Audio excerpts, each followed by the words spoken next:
appetizing fingers. You seem to play with a consistent enjoyment of your fingers on the piano. You're born to be a pianist. Have you always played piano? Yes. Will you always play piano? Yeah, I don't think I can live without piano. Yeah. Music. It seems like you make one with the instrument. You extract the sounds. Rachmaninoff? Chopin? Scriabin. What are your most intense, close musical friendships? Tchaikovsky? Beethoven? Everything the Romantics. Probably Liszt. Liszt? How did I not guess? I thought for some reason Medner Rachmaninoff there in this area. Concerti. Yeah, I played Bach 3. You played Bach 3. I like it very much, very much. I'll tell him. Thank you. I'm really happy to hear you and to discover you, since I am so lucky to be invited here by Professor Choi, and this opportunity to hear you is wonderful. Who is your teacher? It's Starkman.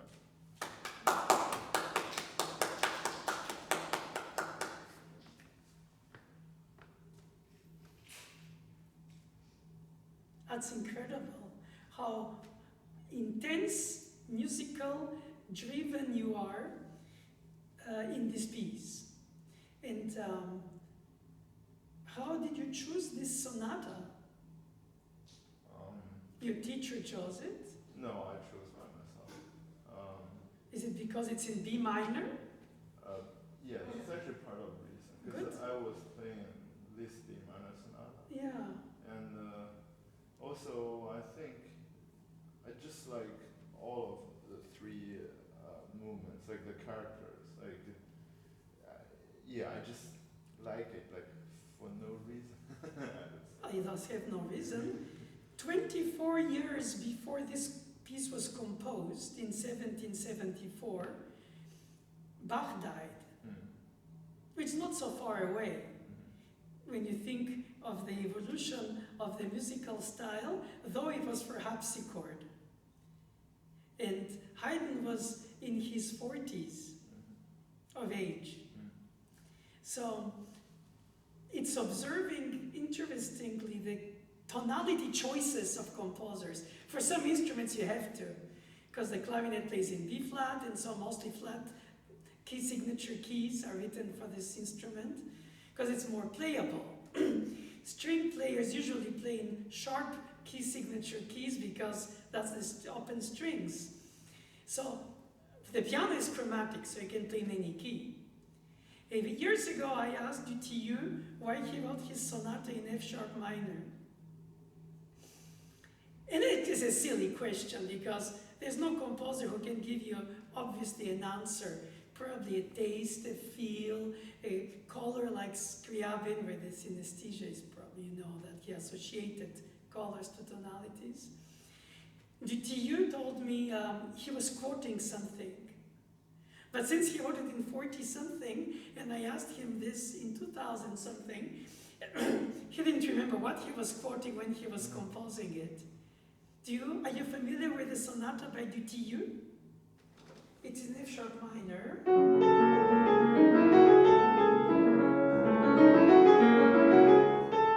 It is a leitmotif of descending third minor in F sharp through the whole 3 movements. So I asked him, what if it was the scherzo of the A major violin sonata by Brahms,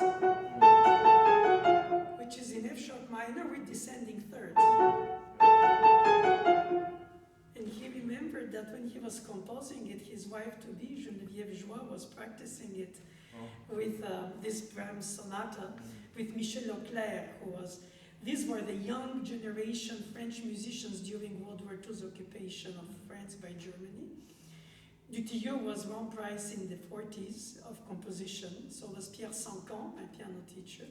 So all these people, when I asked them this question, it's kind of silly. I mean, you could ask that of Haydn, how come there is no other B minor sonata of his so many? Not even a B minor symphony. There was only a B minor quartet that's mostly plays around D major, which is another way of provocative tonal usage. Okay, question. Are you familiar with the last son of Bach, Johann Christian? Not quite. Well, I think it would be worthwhile to research because he wrote piano sonatas, or keyboard rather sonatas, because they were published for harpsichord playable on pianoforte in London, where he was the teacher of the children of the Queen. Handel brought him after Bach died, because if not, he would have been homeless. And so he became quite famous, the London Bach, they used to call him afterwards. And he composed sonatas which he presented to child Mozart, who came to visit London. Actually, he presented him 3 fugues of the Well-Tempered Clavier, of which... And Mozart transformed them for string trio. And then he took the 3 first sonatas of Opus 5 of the sonatas that Christian composed and offered him in his 30s then, when Mozart was 6. And Mozart transformed the first 3 into piano concerti under Mozart without to quote him. Of which...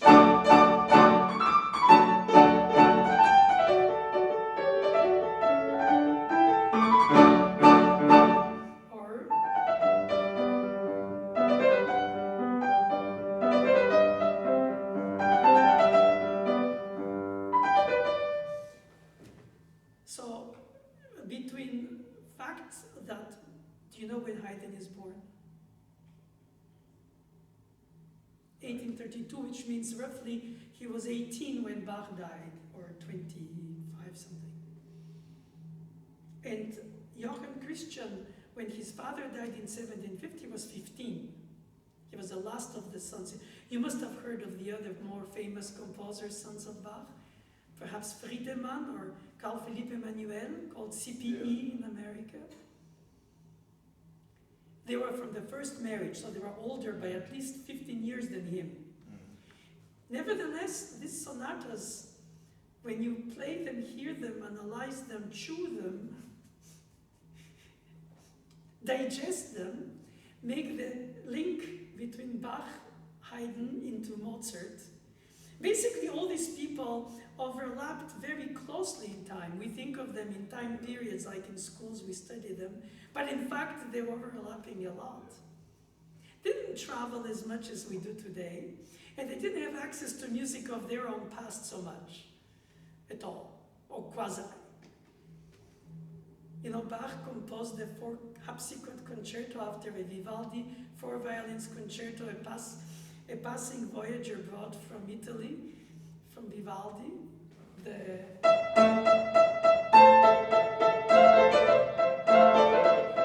It was for 4 violins by Vivaldi, and just like Mozart took from Bach's son, Bach took from Vivaldi and called it for harpsichord concerto, but never mentioning after Vivaldi. In fact, we could call it borrowing. I don't think it's more than that. And you can also argue that in the 3rd movement of this sonata, all these repetitive ta-ta-ta-ta, ta-ta-ta-ta, ta-ta-ta-ta motifs are so generic to that 18th, early 19th century, because Beethoven's symphony is based on it. There are many of these, I would say, mirrors, to call it politely. For instance, Mozart wrote 1 C-minor sonata,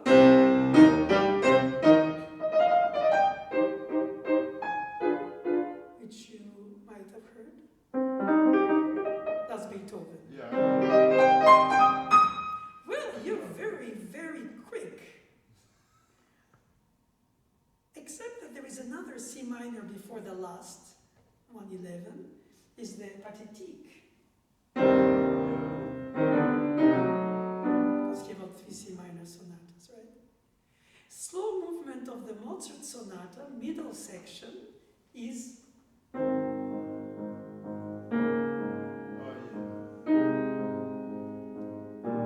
and Beethoven's Pathétique, same range, same key, same theme, same harmonization. I think it's interesting because it shows us that if it wasn't borrowed, it was a general common pot from which they all picked up elements for motifs. I mean, when you're Haydn and you're hired by Esterhazy, you have to produce more than a chicken produces eggs in a farm. Every morning a piece. For the birthday, for the marriage, for the party, for the this, for the that of the court. And sonatas galore, quartets and everything. So there was an industrial quality, but handmade. Like for instance,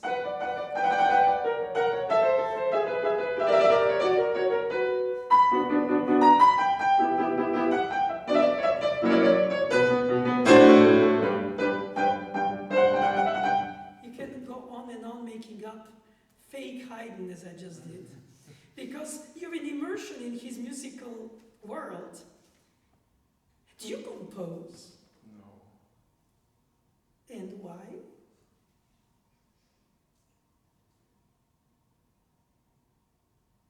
That's a very important silence. Yeah, why? Do you feel like when you play the Haydn sonata today, you are reinventing it? Or are you just reciting it from the score that you memorized? I think basically any pieces we are reinventing. Yeah. And The question is to which extent we accept yes. the boundaries of that Also, I think reinvention level. like performance itself, it's some kind of improvisation, but not on the notes. Rather like emotions or. So what if you push that very thought, which is very wise, and finish practicing, you write your own I'm sorry, what's piece. what's the You said about the emotional connection with the piece when you play it and how you reinvent it. So I say, why don't you just push it further and write your own piece? I think there might be a reason, because I feel like I would never be as good as them, so Yeah, but that is for others to decide. sure. And same thing for piano. Do you think you'll be as good as them? You'll be as Yeah. good as you, right? Right. And that's why you have a wonderful teacher teaching you to become you. You'll never be another, you'll be yourself. Of course, what I'm trying to say here is that when I used to sight read lessons at my teacher's private teaching, there was a section of the lesson which was devoted to the piece that was practiced, section of the lesson to pieces that she wanted me to sight read in front of her and comment it while I was discovering. And then a third part, which was keyboard harmony, contrapoint fugue, basically grammar of music.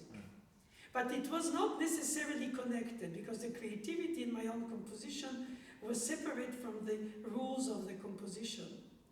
So you don't try to monkey a composer, you just try to express yourself. But then you see in the pieces, when you work on them, you wonder, why did he do this, or why didn't she do that? And she used to tell me, if you don't like it the way it is, write your own. And it's very healthy, because then between improvisation or perhaps notation, according to how much you learn how to write your thoughts, you realize better how they develop theirs. And already you play very much as a composer to me.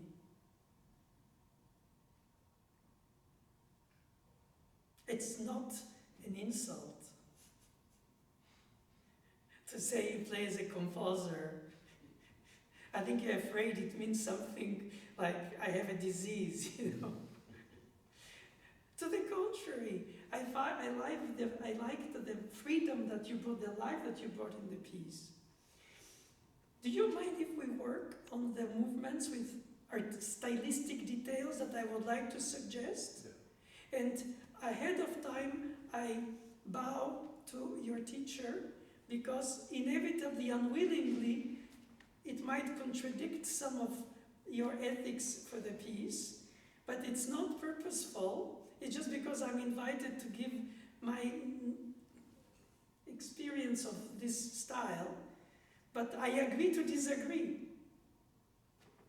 That's what I do in our school when I have joint studio class with my colleagues. We have convictions which could be, for a student, a little bit strange, because how come they don't agree? But it proves that we think, search, try to define what we want to transform into the student's choice of tools. And then what you choose from what you're taught, it's up to you. We don't have a remote control yet, thank God. So, the harmonization comes after the melody.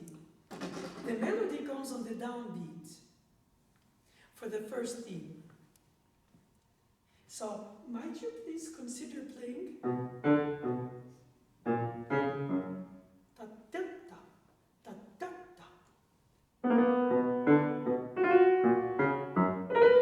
Yes. Do you consider playing the grace notes on the beat, or do you consider them before the beat? Of course, there is no beat in the beginning, so we don't know, but after the first. I think I would think play on the beat. So, because you give me a beautiful impulse on the half note. So if it's on the beat, the impulse is on the first bass note. That's on the beat. And if you do, for me it's an upbeat grace note. I don't mind, because both are very good. Probably I just didn't think Now clear you will. enough to Now you decide. will. That's why I'm here to suggest things that make you think about it. It's not about contradicting or imposing. Another thing which I wanted to mention is that your second theme is in D major. relative major, right? And you notice how it's also a downbeat theme. Meaning starting with a downbeat.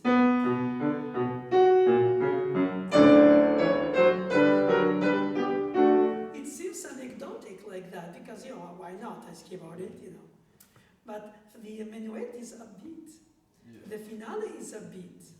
Even if you did very nicely an impulse on the upbeat. Da, da, da, da, da, da. That's what I thought you were very creative as a composer.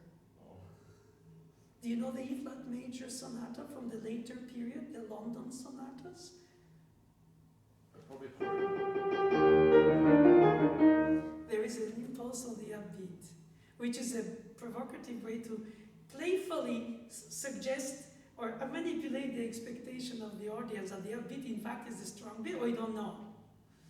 It's almost like an uneven measure, if not. And here you did a bit the same in the B, B, B, B, B.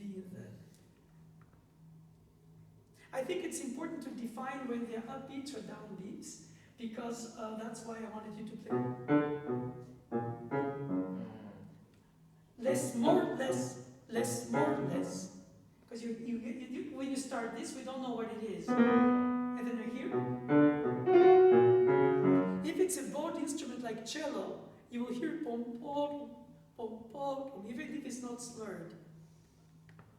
It doesn't mean that you have to. That is another of the levels of creative freedom we have to phrase, articulate. Now you have also a second element in Haydn that occurs very much, and I would like to speak about this in general for the repertoire of the early classical Viennese school that he's the founder of, at least in our eyes. You must have heard about First Viennese school. Is that the slurs of the groupments of sixteenths are always by 4 or by 2 if they are. Yeah. And in the downbeat that follows,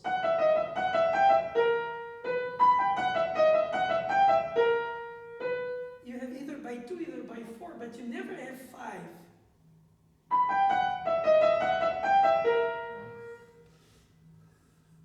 Now that comes because I'm convinced when you play, you wouldn't do that. Because in the Romantic era, which is not that far away from there, only say a couple of decades or so, perhaps 4 decades, you will have the slur of the weak beats phrasing into the downbeat.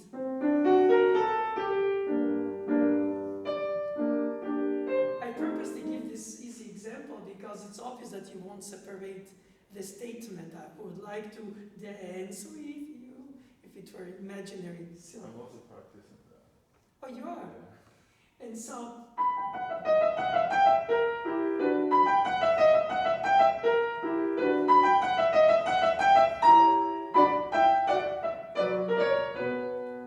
the connoisseurs would appreciate that you don't slur into the downbeat, and then you do it in the Romantic era. You wouldn't do it? It doesn't mean a gap in the sense of silence with staccato in between. It doesn't mean interruption, it means re-articulation or change of ball direction in the string players. For instance, that's how beautifully you played. But for the connoisseurs of the style, I will appreciate. Do you want to try? Yes. That means no staccato. It just means really. Yes. And now that you think of it, you chop it. Because it's sliced. Right? Now I want you to mentally project yourself from the B to the D.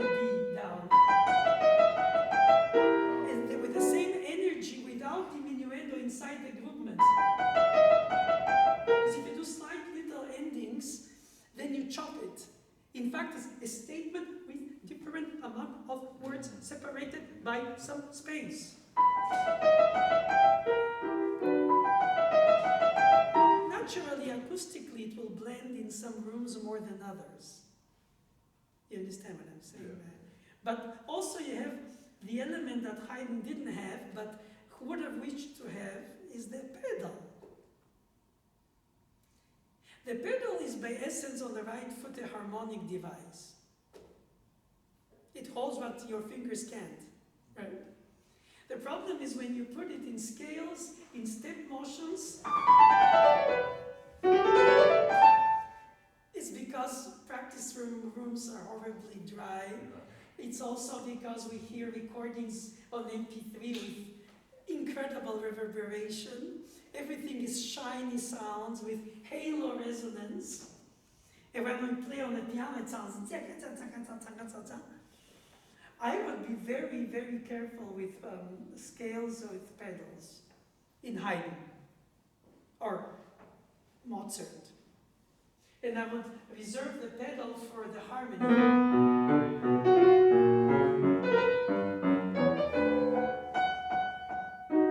Now, you were afraid of the repeated Fs melodically. So you put the pedal. Yeah.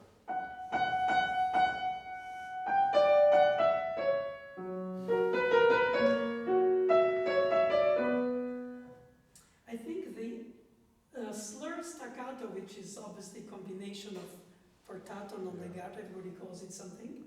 I would like you to repeat them halfway up the key without pedal and dare it.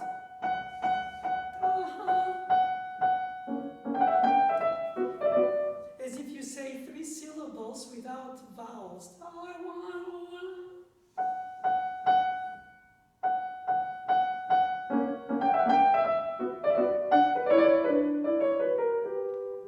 And then, no.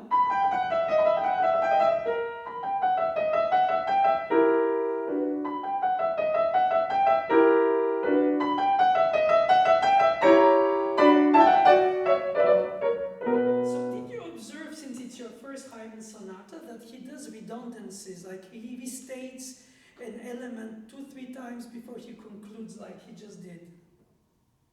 What if he had written...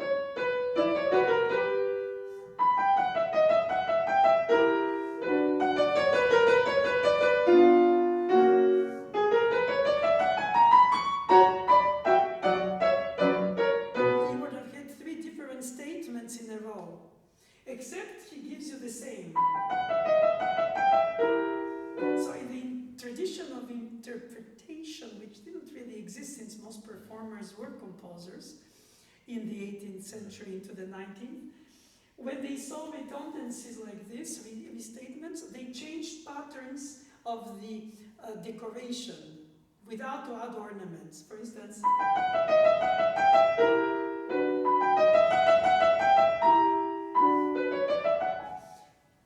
we don't have that luxury today because we are locked by the score. Yeah.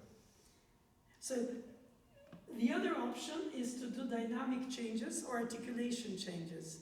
Have you tried that? No, I think I did a little bit of dynamic change. Like,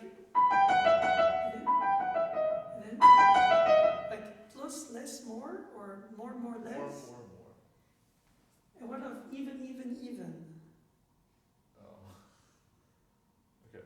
Because I feel like if not, you're trying to tell the audience, ladies and gentlemen, it's a piece I play, but there's some things that I have to improve because it's a bit repetitive, boring. I think in the 21st century, everything beyond 2 seconds is considered boring. In the 18th century, 19th early, not so much. They needed restatements.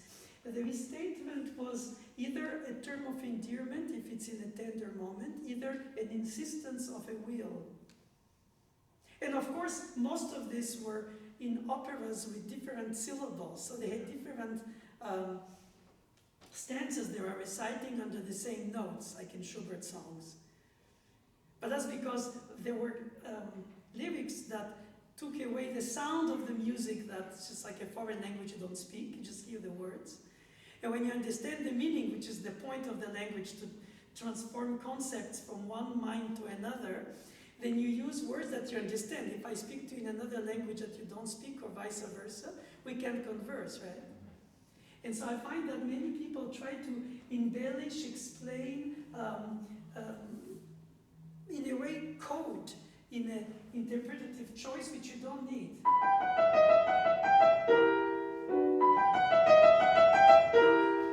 For the same reason as for the repeats. I think it's structure and it's the need to hear things often restated. Debussy does that all the time, but without the sign repeat. He has like...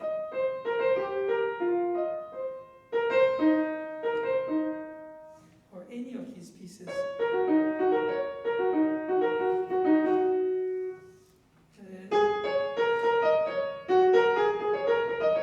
It's almost stuttering there.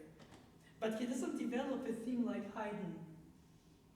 But it's interesting how we deal with the repetitivity. I like very much how you deal with it. I would like you to also avoid endings in Haydn cadences with diminuendo. It sounds like you're being polite but without conviction.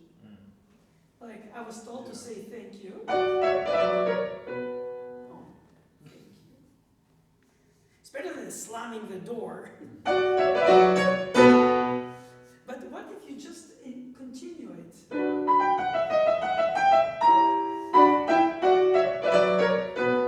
Mark my words, it doesn't mean that it's bad to do.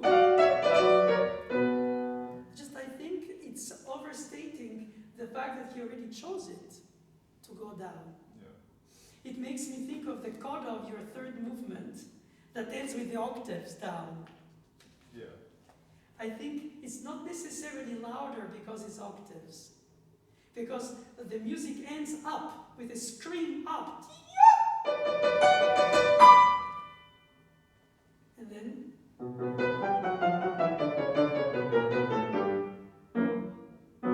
I think it finishes low scale. A bit like your B minor Liszt Sonata after he cancelled his first ending. Yes. And so that's why I don't think you should think of it in a post-romantic way, which Beethoven would do very well. I don't think it is. I could be wrong. I was not there when he played it or had it played.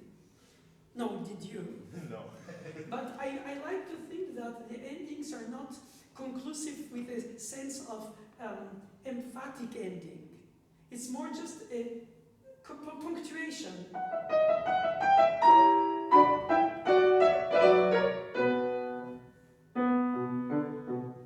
That's how I see it. And so in terms of the scales,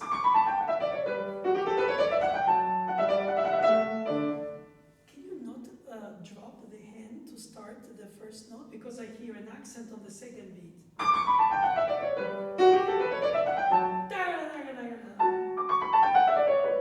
I think you should go from the na, or A, I'm sorry, to the B.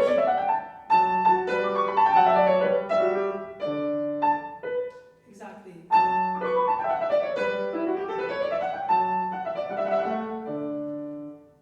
I think it's because you give yourself an element of energy to depart on the scale, that dropping the finger over the key made an accent. And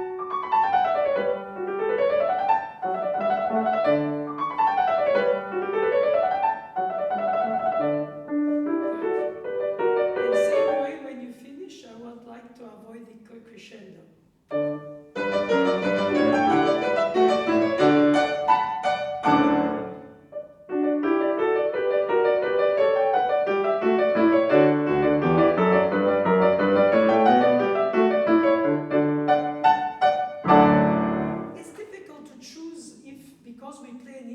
Based on the dynamic range, for some reason, pianists, not fortists, but it's both inevitably, we cannot not colorize with our tools. It's like the basic tool of the instrument.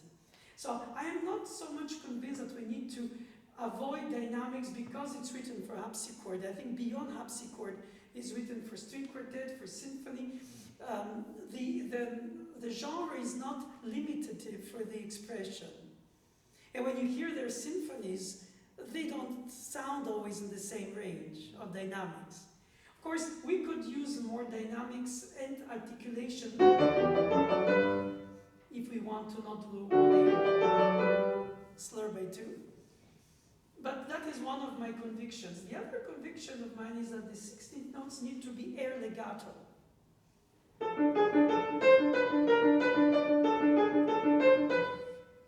Do you know that concept? So it's not staccato, which would be interruption of the sound, and it's not connected, but you lift the finger before you play the next. Yeah, you can practice with double legato. And then one. Then. Do you see the difference between or a staccato? It gives on the modern piano the capacity for this style to have clearly articulated 16th notes like flossed teeth. Ya-ta-ta-ta-ta-ta-ta-ta. But then with the phrasing, because individually like pearls, it's more poetic than flossed teeth. Pearls. And then of course you give the direction of the phrasing for the impulse of the line. It's not necessarily chopped, but it gives clarity of the resonance.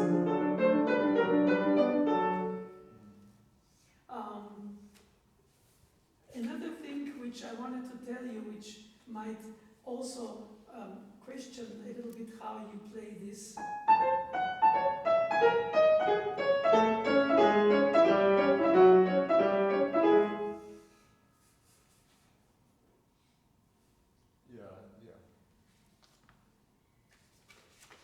So.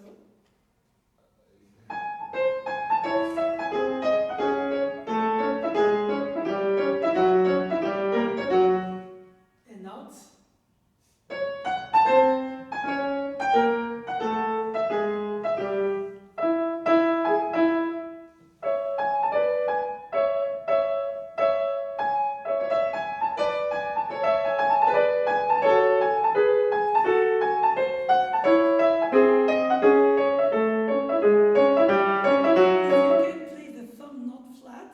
Accented.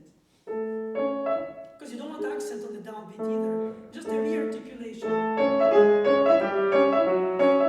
And if you want at some point for the punctuation to have more, yes, you can put more thumb. But it's not necessarily.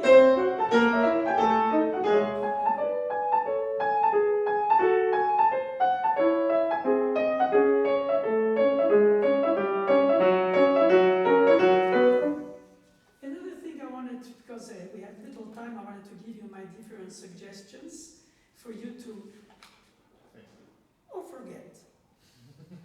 Both. It will be very useful to forget a lot. Yes, yes. Just the process. There is a French expression, la culture, c'est ce qui reste quand on a tout oublié, which means generally the sense of cultivation or culture is once you forgot all knowledge. Therefore, you absorb the essence, even if we can present it differently. For instance, how do you want to play always your trills from the upper note?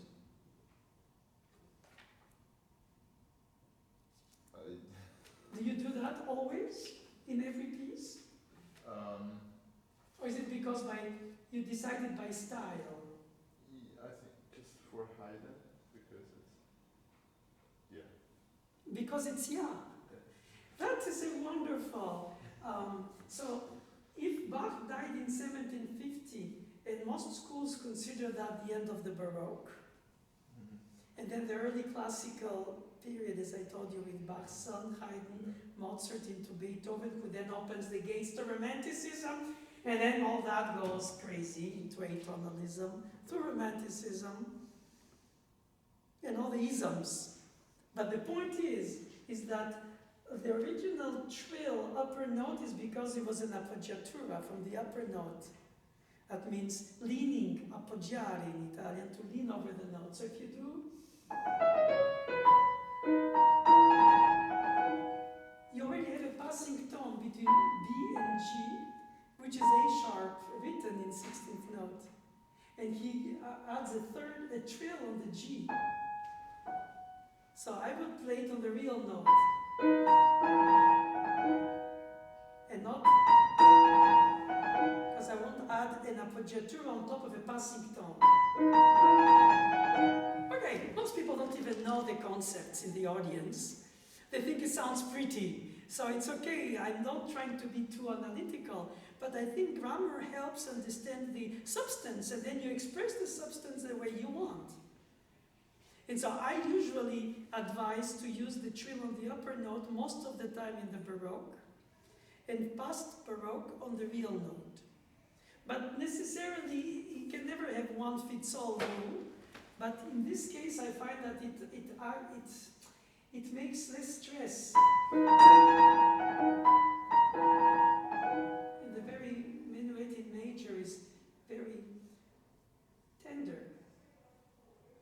What do you think about grace notes?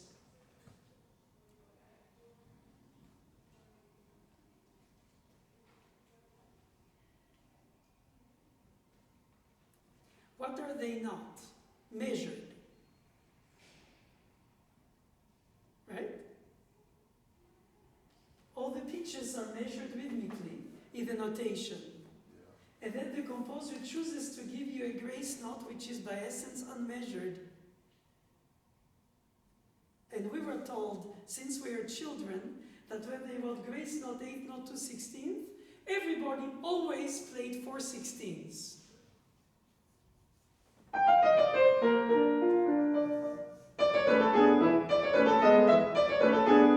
And therefore here, there was nothing like always. It could be sometimes. Imagine writing this by hand, notating a grace note with a slash, slur, then an 8th note and 2 16th notes takes significantly more time when you have to write so much music every day. There was no computers then. Right. Then to write 4/16ths and it goes over 2 lines over it. As everybody will play it anyway. So why then when we don't have a grace note but written 4/16th notes? So I would like to think that sometimes you can play.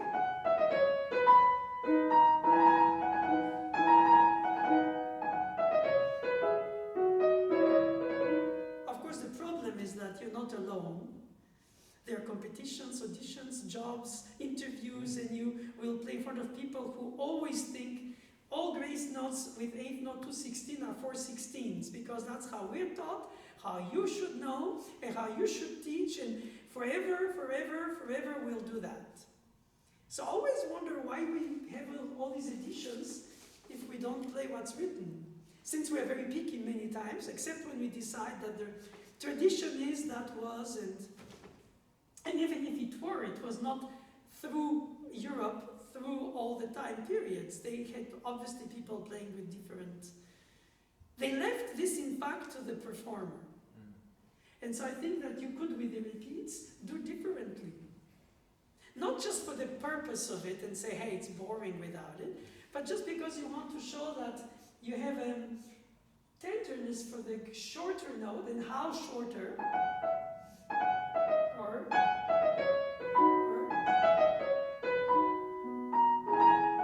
in the case of the D major sonata I played for you,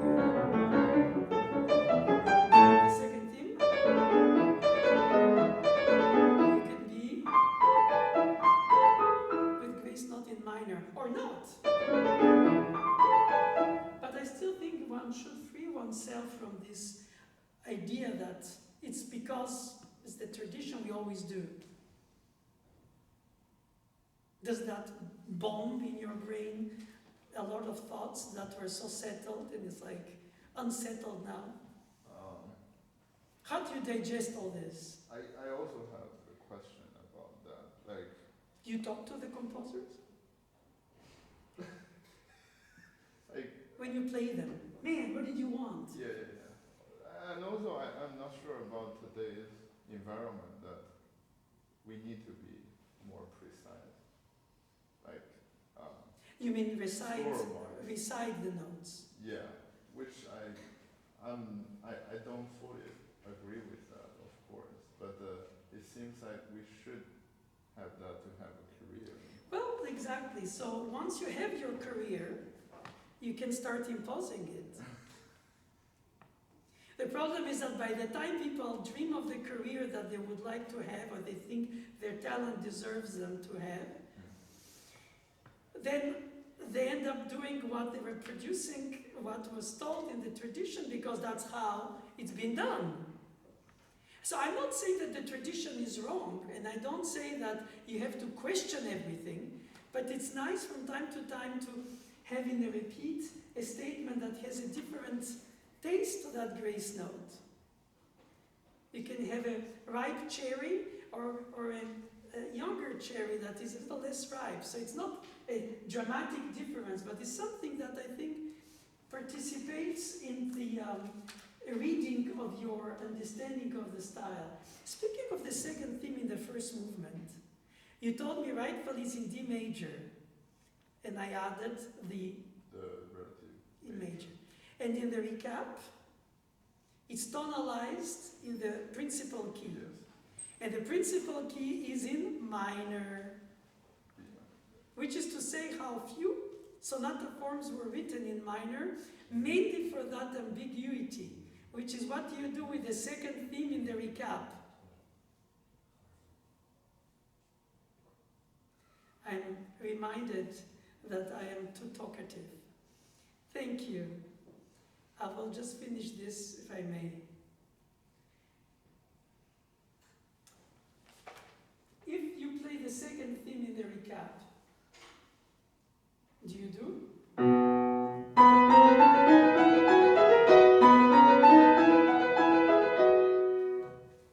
How many minor sonatas you've played? You already did the list. Have you played Chopin B minor? Is it? Or B flat minor? No, I played the Sonata. Mm-hmm. Yeah. So that's basically with the Haydn, the minor key sonatas you've played. Yeah. It's interesting, isn't it? Because the vastest majority of the sonata form from the classical Viennese school onwards are in major principal keys. Where if the second theme is in relative minor, in the recap, tonalized goes automatically in major. But in the Romantic era, especially Chopin, Tchaikovsky, except Schumann, when you play the second theme of their sonatas or concerti, they make it major, and they finish the first movement in major because of it. Like in the...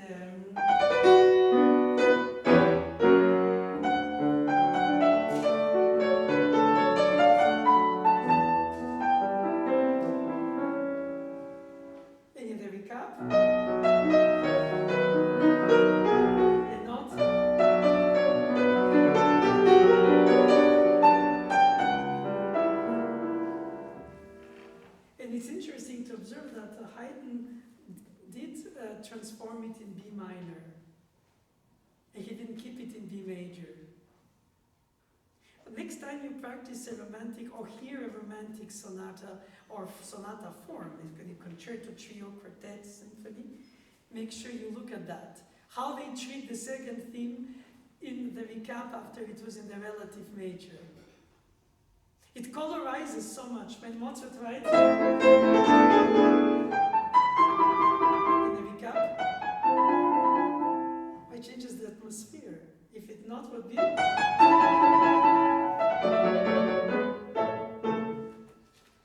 so sorry. I am very sorry that I overstated my welcome with this young man. Congratulations. It was a pleasure. It was a real pleasure. I think you are an amazing artist. As long as you don't know it, is best. As long as the others know it, is better.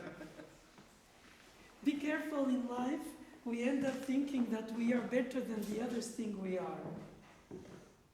But it's a healthy exchange, as long as you're humble in front of the piece you play. Thank you. It was a pleasure. And good luck ahead. So, who is the next who plays for me? Okay. I'm sorry. I have too many thoughts to share. Please come here and let's applaud you.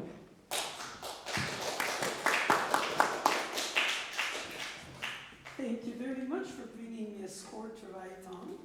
Do, si, re, si, la, do, si, re, la, re, la, si, si, la. So tell me, how long have you studied this? 10 years. How many? Like 3 or 4 years. 3 or 4 years? You're not bored of it? Yeah. No. Oh, no. No. Freudian answer. Well, I'm sure you play other things in between. Yeah. But you polish it, polish it, polish exactly. it. Yeah. Always have new songs on this.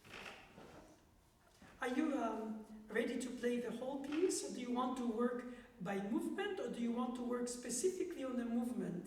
I am open to what you prefer to share today with us. Oh yeah, I'm ready to perform all. You're ready to Yeah. perform all. Yeah. So, please, did you have a chance to warm up? Yeah. Or you just cooled off waiting to play? A little bit, but it's So why don't you play a few notes? You don't want? yeah, fun. Yeah. Violinists warm up until they go on stage. It's a good piano, no? Yeah. It has very good quick action. Our pianos are very heavy action. This is very light.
you played Prokofiev before, did you play the 6th sonata, the 3rd sonata, the 4th sonata? Yeah, I played the second and sixth. Oh, 2nd. Yeah. Yeah.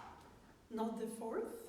No. Well, yeah. I will maybe learn in the future. Yeah.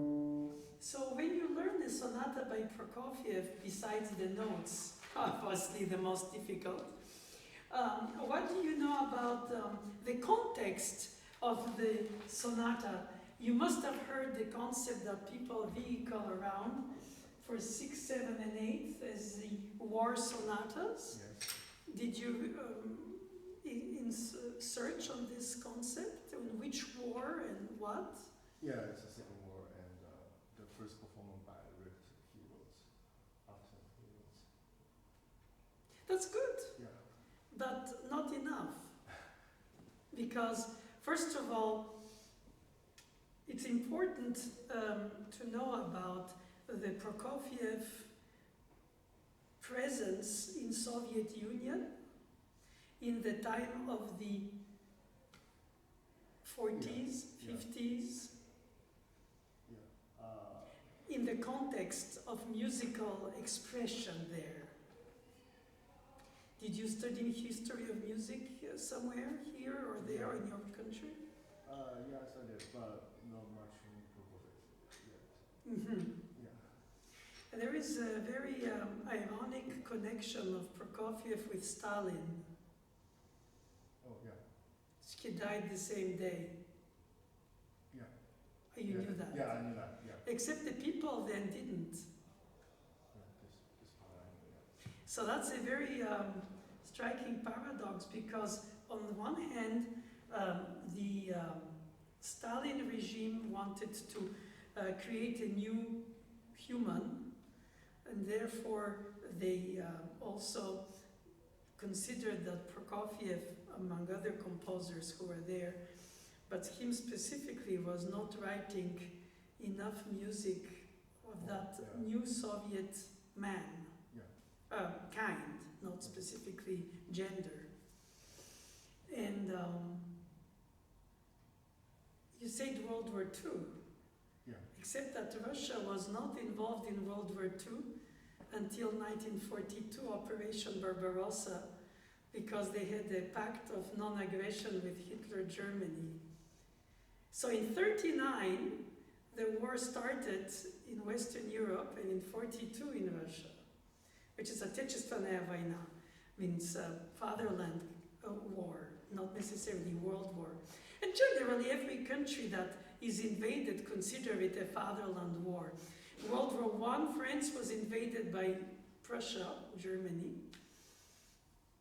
So for the French, it's not a world war, it's the great patriotic war. So it is true that Prokofiev is part of these events that he didn't choose, obviously. None of us choose them. And it's interesting to observe that there was a very strong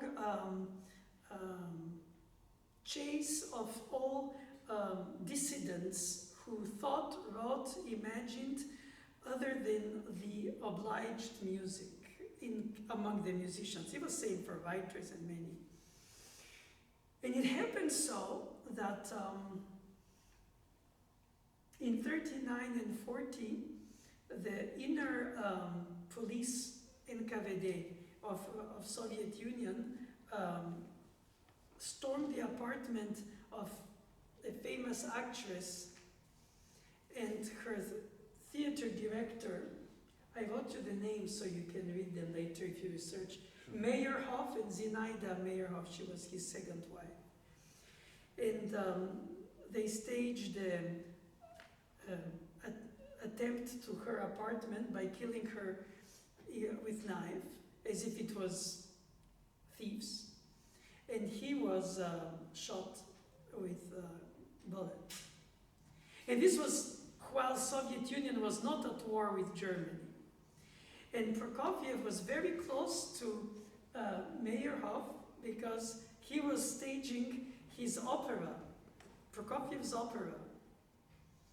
And Prokofiev was in awkward waters because of this political repression.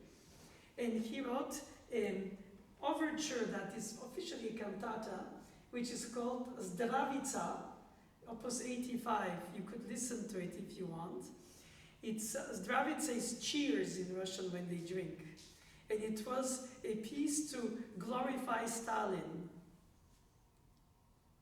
Meanwhile, all this context that I give you explains a lot of the usage of the theme of the slow movement in E major.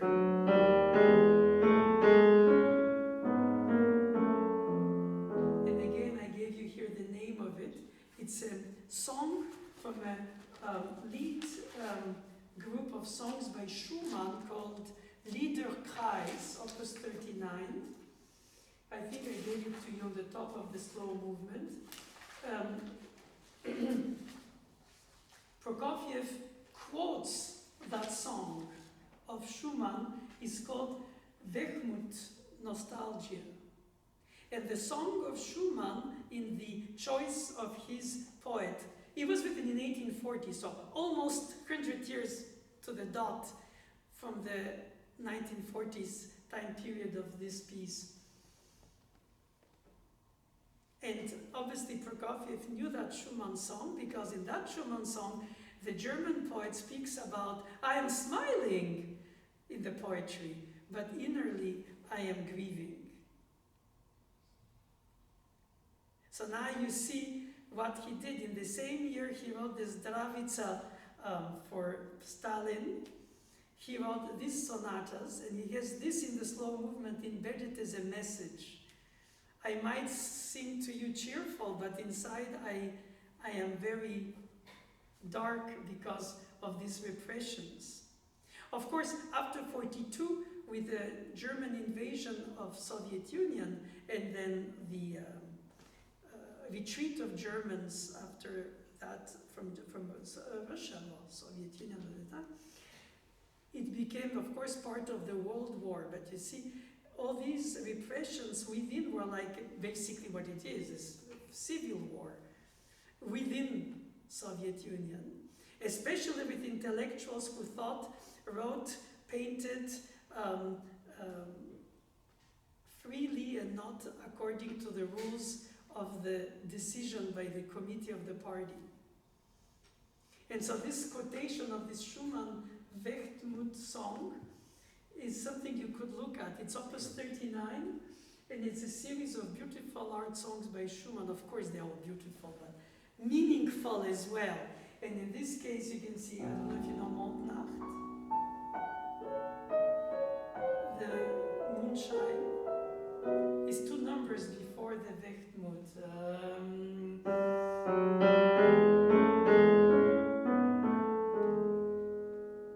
And so I think that it's interesting to know that there is a message, coded message in the choice of this quotation. And the other thing which is interesting is that the sonata is in B-flat major, though in the first movement you don't have any key signature of B-flat major. Whenever the second movement is in E major with key signature, and it's a quotation of the song of Schumann, who used key signature. I'm very impressed with your capacity to play without any tension in the arms, loud and fast, in repeated notes. How do you practice that? Do you practice slowly, with rhythms? Do you count? Do you use wrist and then finger drop? How do you do that? Because you just presented it all learned. Do you start it legato and then staccato and then non-legato and then Yeah, louder? kind of like those, but yeah, with finger staccato first, then legato first. Yes, Yeah. because I want you to make sure that you avoid the tension in the arm. Yeah. Especially in the third movement. Oh my God. This piano was shaking while you were playing.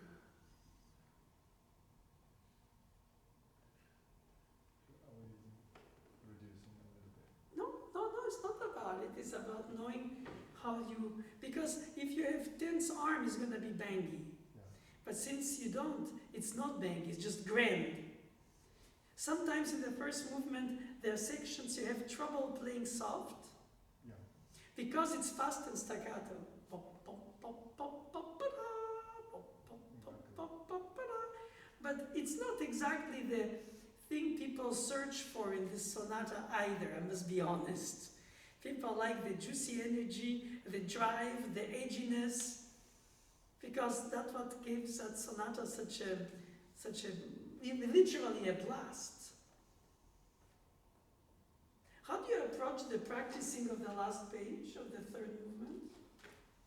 Do you shift not looking, or do you look when you shift? The right hand.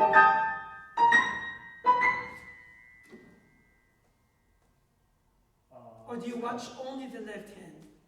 No, I'm just only watch my right hand, so just trying to. So the left hand plays autopilot. No, I will focus on the bass, but my eyes was only focus on my right hand. Yeah. That's very impressive because you were pretty precise, not really, but mostly. And especially that ending, either or most people take time, and then they slow down the pace of the pulse, which is so obsessively beautiful, meaningful, devilish. Speaking of devil, people major, E major between the two movements is also a devil's interval. But that's mostly because of the quotation of the slow movement. He could have transposed it if he wanted, but obviously he chose not to. The point is here that I was thinking, and then when you have these very fast shiftings in the right hand, have you ever played the last page closed eyes?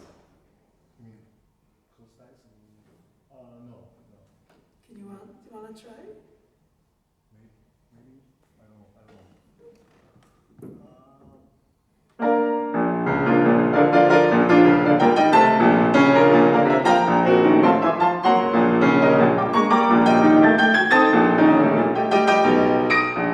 Continue, it was so good.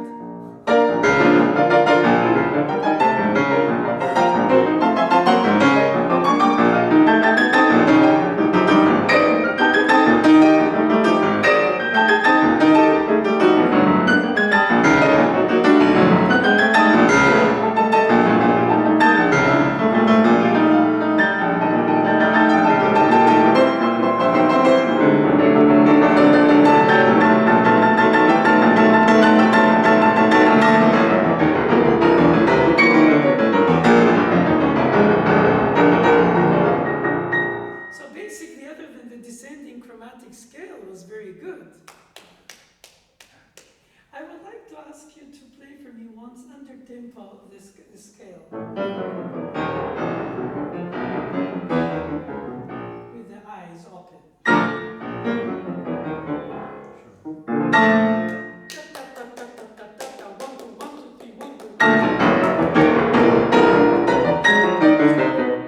Don't play second of two softer or second and third of three softer. Play all even. Sure. Just drop with the wrist and we bounce with the wrist rather than drop heavy.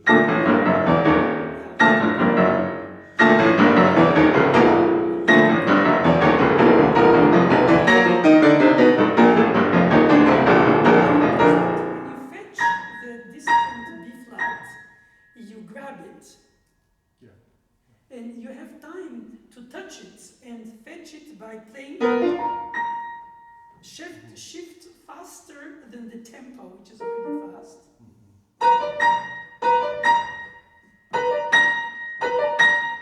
I think that you could do.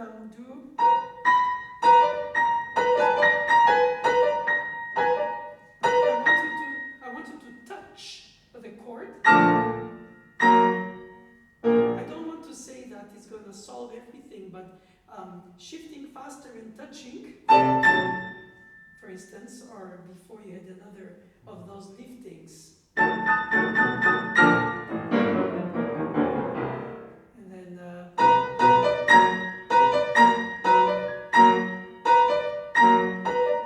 yeah, you do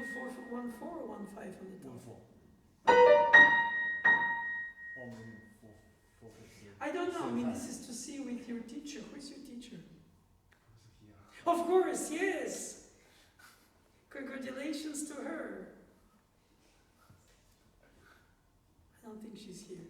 So, she probably heard you so many times in lesson playing it, no? Yeah, multiple times. Multiple times. Repetitivity is in the teacher's repetition. I find that you were very precise until the last page, and at the end you started being less precise because you leave it to chance. Yeah. Instead of touch it before you play it, even if it has a nano delay. Can you replay that section, the whole last page?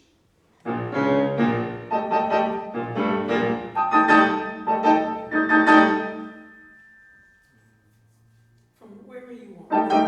Yes.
It's always one,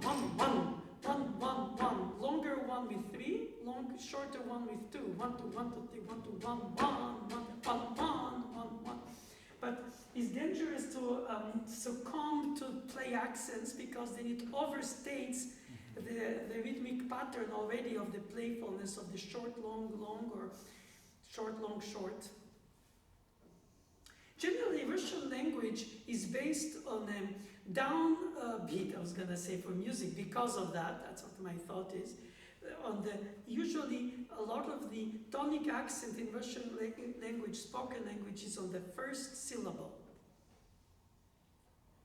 Боже мой, скажи меня, как такое? So when you speak Russian, говорю немножко.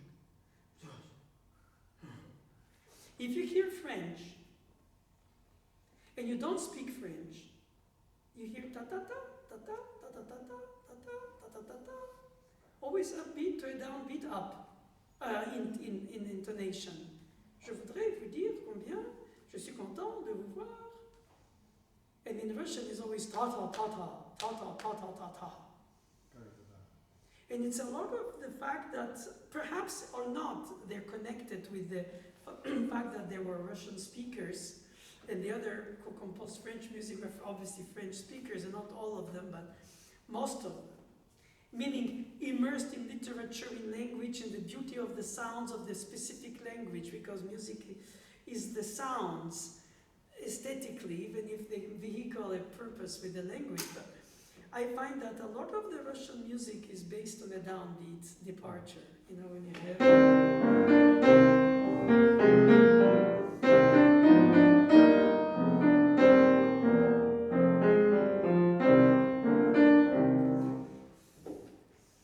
And not only, you have...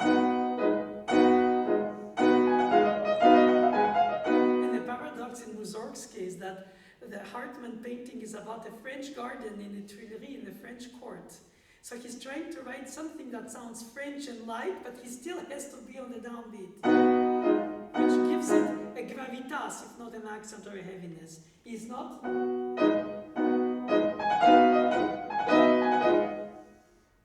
And I think that when you have uneven rhythm like the 7/8, meaning that it's not subdivided in 4 and 4, or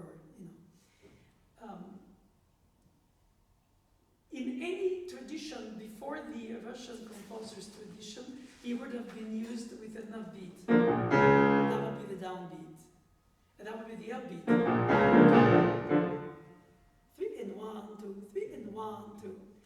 But it's always 1, 1, and the 2 is the accent.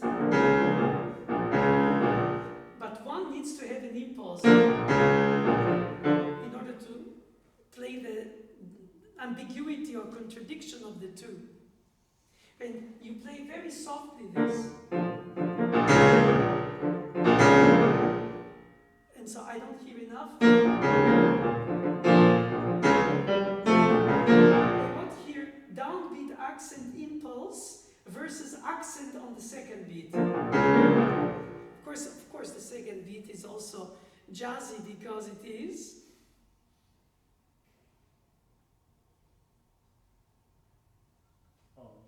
The minor third. Oh, yeah. If he had written, it's much less jazzy than if he had the superposition of major and minor. That's what jazz is mostly using.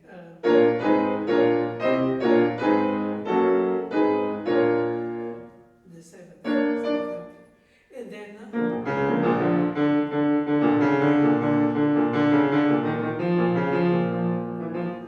so I would like you to still acknowledge enough of the impulse on the downbeat while the accent is in the middle beat. Because if not, I feel like we hear nothing but the accent of the left hand, and it somehow doesn't bring enough of this turmoil, this very repetitive notes, but very insisting. Even if you have the accent you want to hear, then it has to be a first beat. Not accented, but first beat. I really like very much what you did with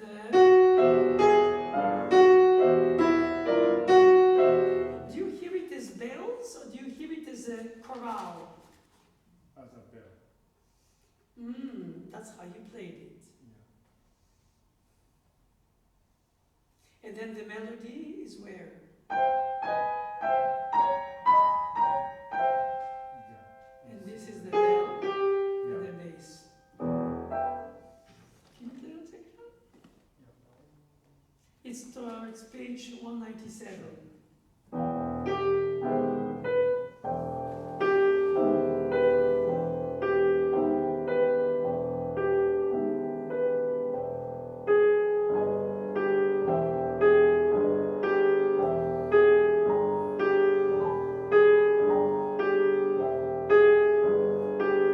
That's very good. If you could bring more the minor major chords more than the notes.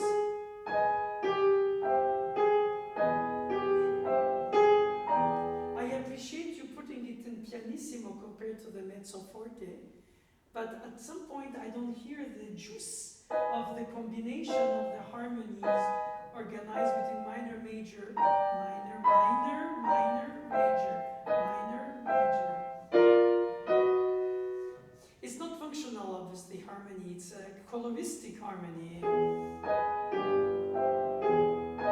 That's too much.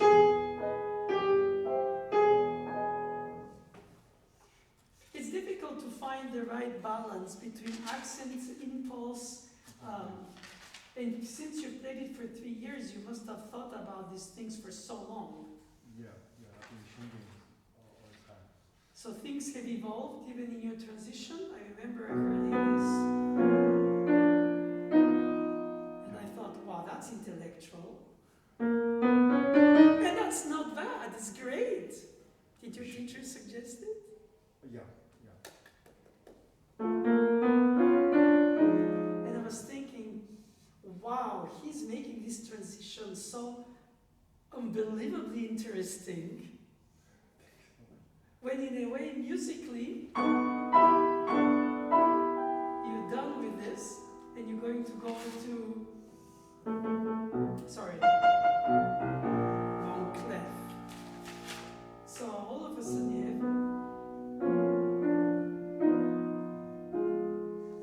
writes poco meno mosso, and I wrote not molto slower. Silly of mine. But it is true that it's very difficult in a sonata, even if it's a loose sonata form compared to Haydn, in evolution of the formal expression, it's difficult to know how to manage transitions. Either they become more interesting than the themes. It's like Mussorgsky pictures. Every time it comes back differently, the passage between the paintings becomes thematically enticing to discover, as much as if you watch the paintings themselves or the transition of the wall between the two, like, and that in sonata form is tricky because the transitions are very, some more thoughtful than others. I was very impressed with your tempo. You kept it well. Did you use metronome? No. Or you count? I can't. I'm just trying to maintain the first beginning. Do you count loud voice when you practice?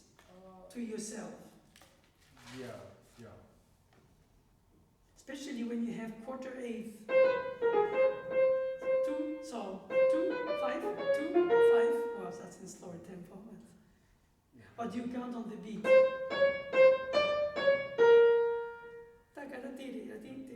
Or do you think of the beat?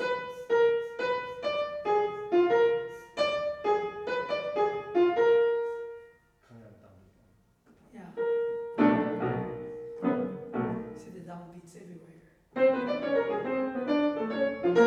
But the only accent is in another beat. Yeah. But there's no accent in the beginning.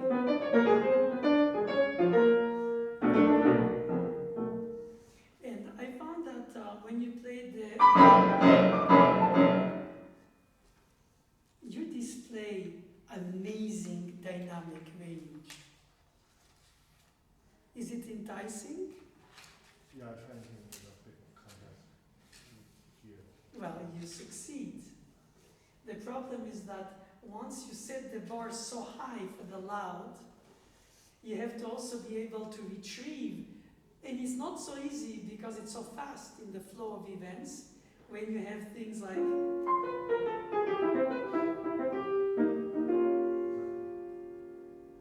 and you have mezzo piano, mezzo forte, and then forte, and then piano, but mezzo forte. And the modern piano, of course, resonates more than you expect. So it's easier to play on the louder side than the softer side.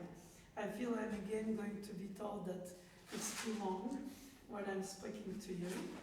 I wanted to also ask you to play for us the ending of the first movement, the coda, please. Sure.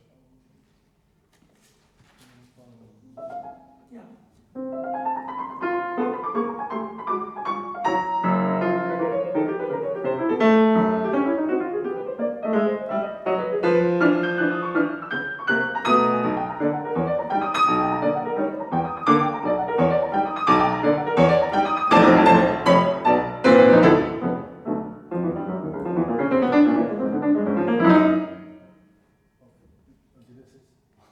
I'm sorry, I didn't want to interrupt you. I was just conducting you without having to conduct you.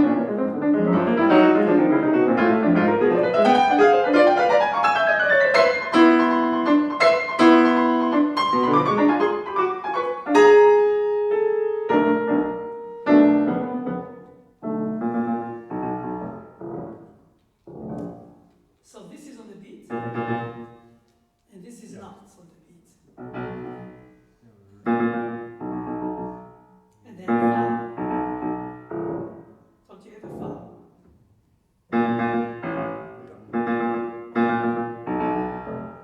Yeah, I don't hear the fa because you play with 5, right? Yeah. You Maybe will I do it can with the do right hand.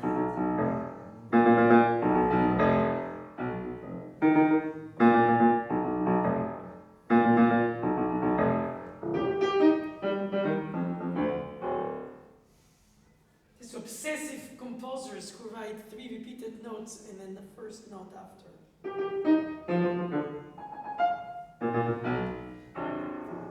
It's just coincidental, but here is downbeat. Yeah, exactly. And in Beethoven it's ta-ta-ta-ta, and here is ya-ta-ta-ta.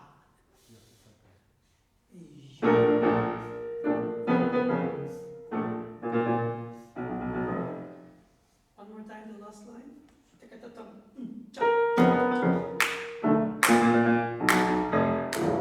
You play a little too early the C flat. It's after 2, right? 1, 2, 1, 2. 1, 2.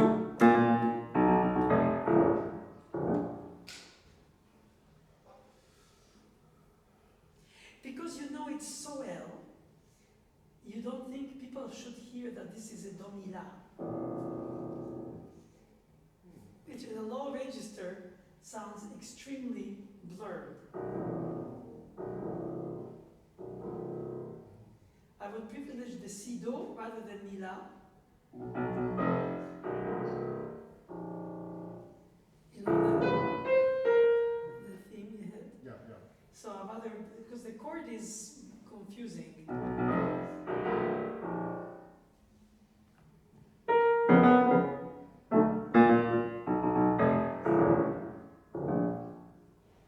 Si ré fa si.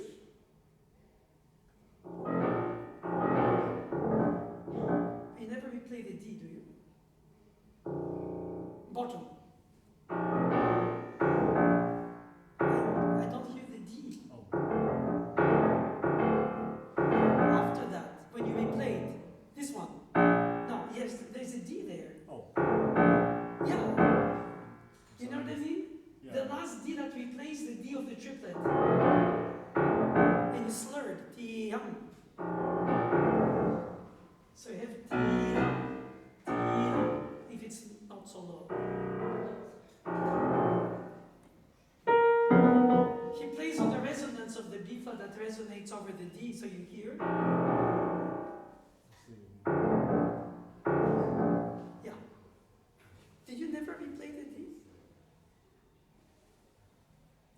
That might be. You might be that you didn't replay the D. Yeah. Might be. It's not a major difference for the auditor who is far away. Well, in any case, it was a pleasure to hear you. I'm very impressed. Congratulations.